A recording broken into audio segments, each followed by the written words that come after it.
Here we are at Our Voice at the Grove Hotel in Boise, Idaho, and we're about to interview a couple of head instructors for a program called Ride for Joy. So with me today is Sandy Sherman and Christi King. Thank you so much for being here. And I just want to start off and talk about riding therapy, therapeutic riding. What is it? Therapeutic horseback riding is basically where we teach our program, mostly children, some adults, and military veterans how to ride horses. Are most of the students that ride, are they special needs? Is there a demographic that you focus on?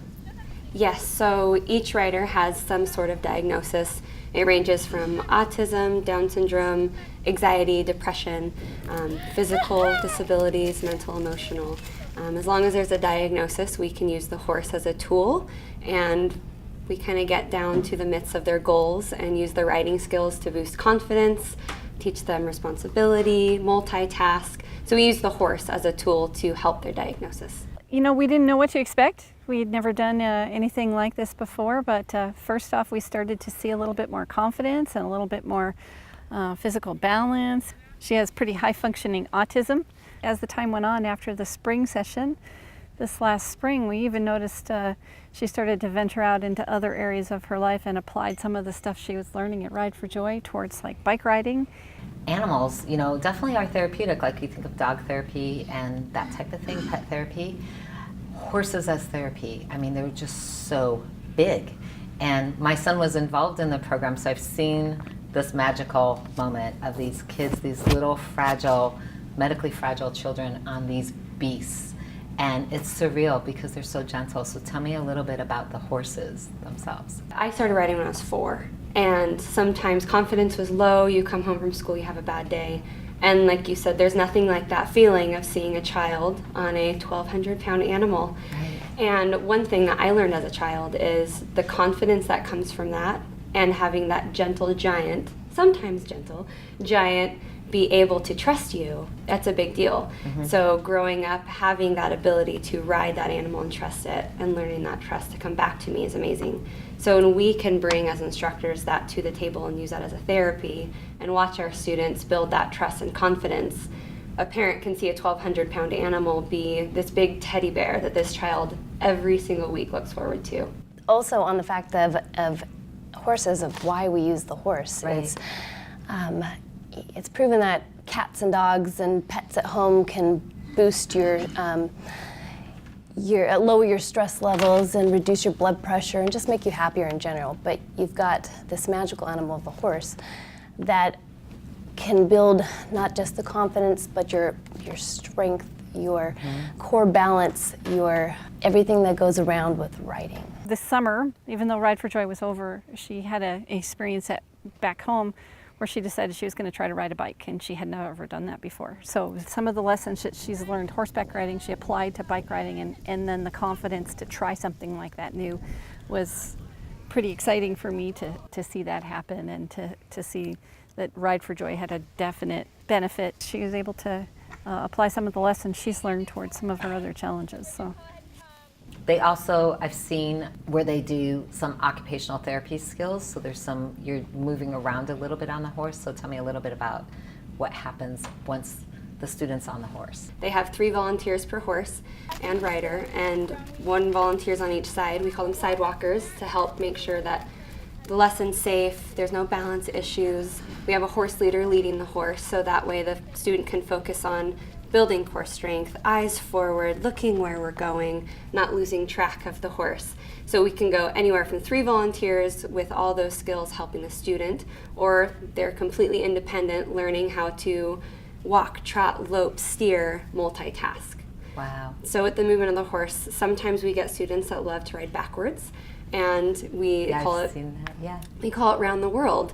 And one experience I've had is a little boy, he was nonverbal. He came and he loved riding backwards, and pretty soon at home, Mom said, we can't get him to stop walking backwards. And so that to him was correlating between riding, mounting, going backwards, but it was moving a different part of his body that sensation, that sensory feel was good for him. Where other students, sometimes they need to turn left or right more often, we correlate that with the horse, and so we have more of a moving game. Volunteers can help with that movement, making sure the balance is still there. We're going left, we're going right. And then we get to the independent riders, that their movement is focusing on the horse, steering, using their reins. And that builds up their confidence and their self-esteem as well. One of the amazing things I think about your program is the volunteers. I mean, when you talk about, you have 2 people, sometimes on either side of the horse, along with a leader. What I find amazing is just this really wide range of skill sets. But all of you that are instructors are certified path instructors. Tell me a little bit about that process and a little bit about the volunteers that are involved.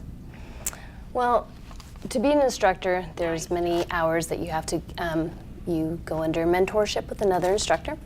You have to acquire a certain amount of hours, a lot of studying, and then you actually have to go off-site to another facility to be to go under their testing. And they test you on not only your understanding of the horse, of different disabilities, but also of your riding skills.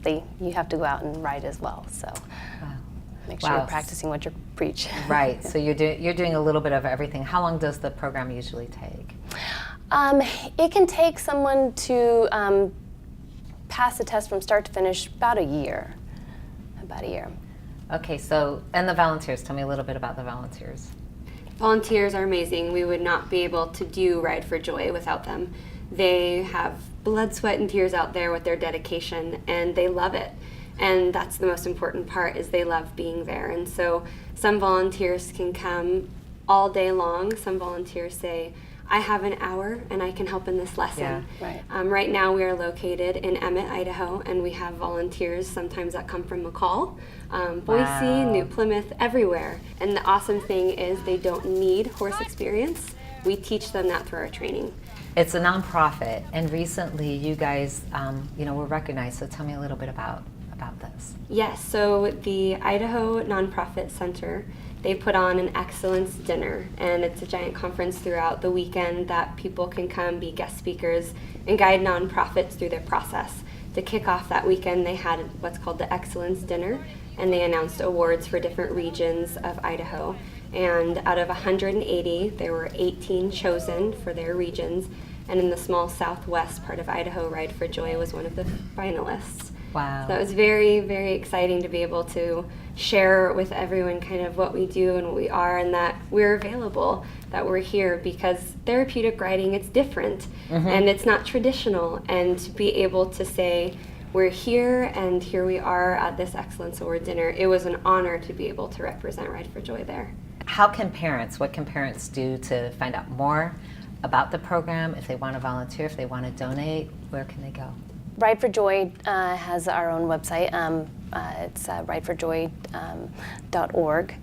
And then also we're on Facebook as well. And from a parent perspective, what do they need to know? I mean, how do they know, would this be even a good idea? Yes, so we do go through a process. On the logistical side, we go through an evaluation, we make sure it's safe, and we make sure that there's nothing that's going to harm the child. And on the magical side, for a parent to decide if they want to try it, there's nothing to lose. And the amazing thing is being able to see your child interact with this 1,200-pound animal and maybe see a side of them that they haven't seen at home. That right there is worth trying. I really like the horses themselves. Like the horse I'm riding now, his name is Lakota. She's very sweet. I have a better connection with the horse than other people. I believe better connection with Lakota than her. And she is my mom. But you have always been connected to animals, and so she really enjoys animals, and so this is kind of a natural progression to find a good horse equine therapy. I'm really honored to have you on the show, and I love this program. I know it's been around in Idaho for a while, but I love the program, and I hope more people get involved. And thank you for what you do. Thank you for your training and your passion about Ride for Joy. Thank you. Thank you for having us. What a great lineup. It was such an honor to share these stories with you, our audience, and we're so thankful for you joining us here on Our Voice. One of the things we'd love you to do is join us on our Facebook page at Our Voice Idaho. Feel free to comment, but we really want you to share your stories. We'd like to take a moment to thank our sponsors as well, the Grove Hotel, CenturyLink Arena, and here the Ming Studio. And we want you to join us again on Our Voice. Thanks so much for watching.